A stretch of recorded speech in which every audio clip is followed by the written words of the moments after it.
Albert, congratulations. What a compelling and interesting and unique solo clarinet piece.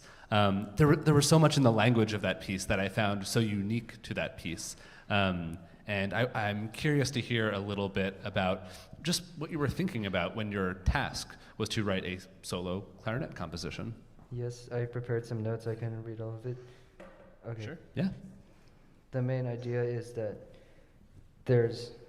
the piece is mostly made up of a pattern of straight eighth notes and then a motif that goes like da da da da.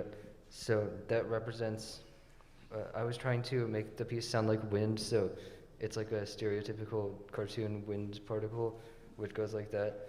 So the straight eighth notes is this, and then that's the motif at the end. Amazing, yeah. Great, and I thought that was the, a motif. If we think about a motif, there's several ways to define it, but maybe like as a small, recognizable bit of musical information. There were signatures in this piece. That little kind of chromatic sounding phrase ending that you had, I thought was so stunning. I was so struck by the shapes of the melodies you were creating. That sort of seemed to ascend a lot, and then they wisped away through really clever use of dynamics. So were dynamics a part of that motif that you were creating? I didn't think about it like that, but I did write dynamics. Like, the main idea was, the first idea I had was to make it sound like flowing and smooth. So I made it, like you said, the phrase structure starts slow, then fast in the middle, then slow at the end. So it looks like that. Great, and I love how visual that is as well.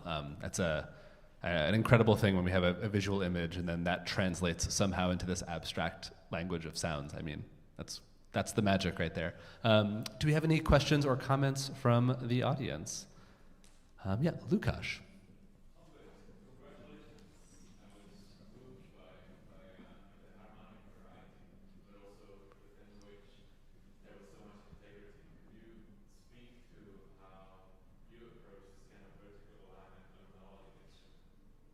So how the question is how you approached harmony using a melodic instrument. Mm-hmm.